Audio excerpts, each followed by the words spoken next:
Entonces empecé a entender tantas cosas y yo decía, ¿qué es esto?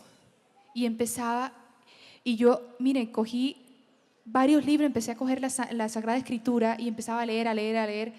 Y Efesios 6:10, la lucha no es contra seres de carne y hueso, sino contra fuerzas malignas, principados y potestades que tienen poder y dominio sobre este mundo.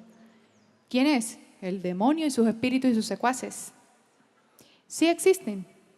El hecho de que usted no crea no significa que no exista. Existe.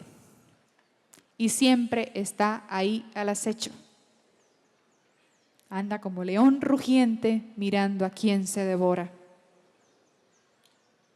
Siempre. Nunca descansa, nosotros dormimos. El demonio no duerme.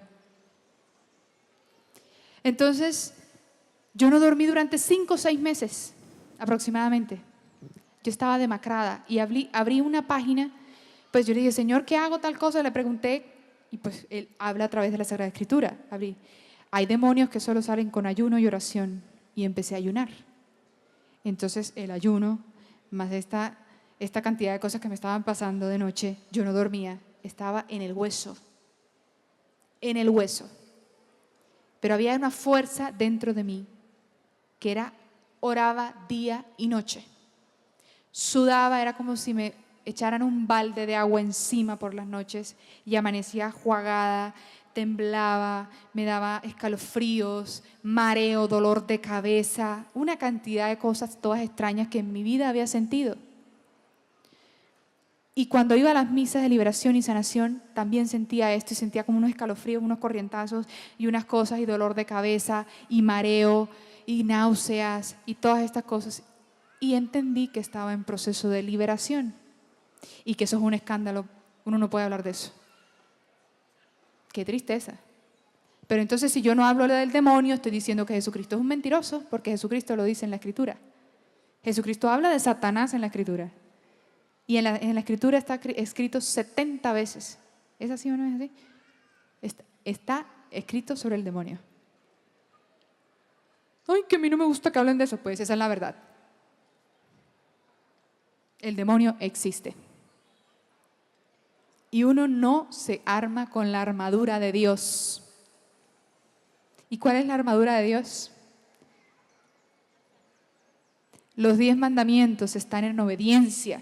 Estar en obediencia, la Sagrada Eucaristía, diaria si se puede, diaria, ojalá, el Santo Rosario, diario.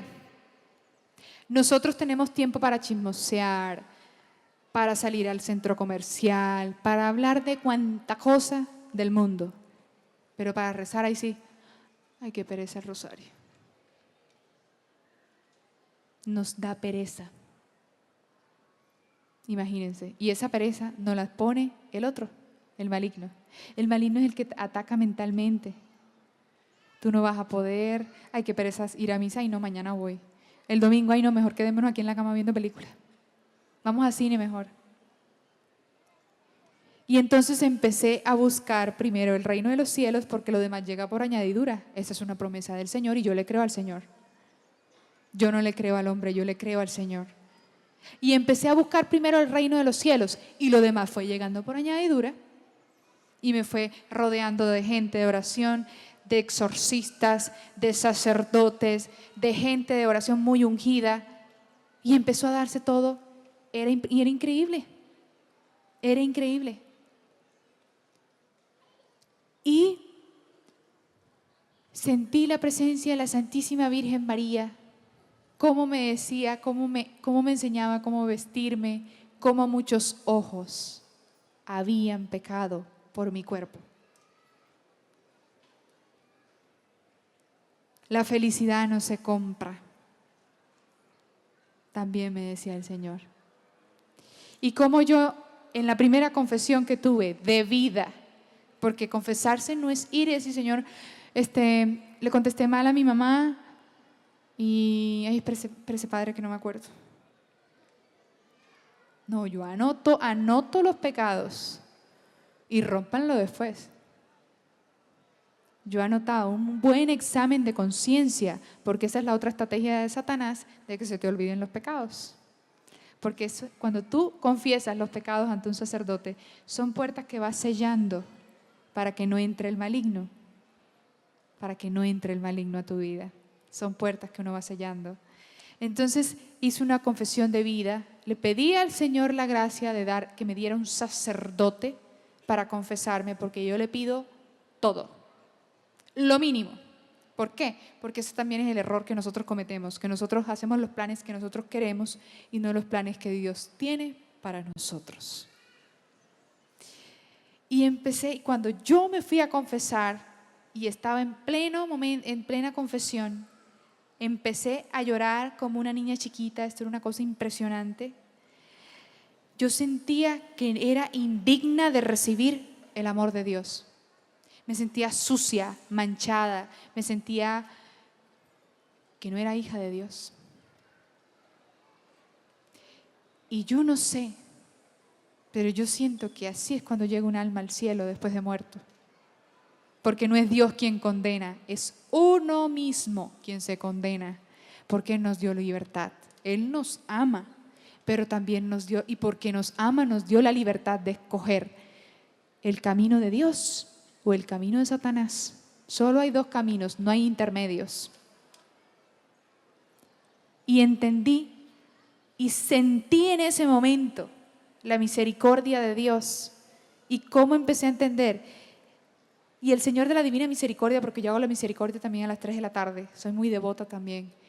Entendí que los pecados, si uno recoge los pecados desde Adán hasta el más pecador, el de hoy, es una gotita en el mar, en el océano de la misericordia. Imagínense la misericordia de Dios, así tan grande es el amor de Dios. Pues yo me sentía peor que una pulga, indigna de recibir esa misericordia y ese amor. Yo te perdono.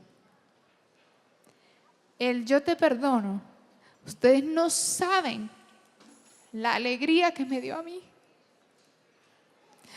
de sentir ese amor del Señor y de sentir esa angustia, ese arrepentimiento de haberlo ofendido. Todo lo que había hecho en mi vida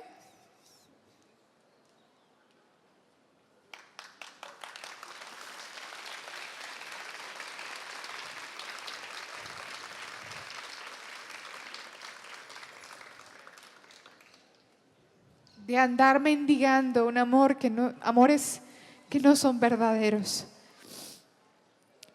Si supieran el amor que Dios nos tiene, no estaríamos llorando, ni angustiados, ni preocupados, ni sumergiéndonos en cosas que no valen la pena, ni poniéndole mucha atención al que dirán, a los medios de comunicación.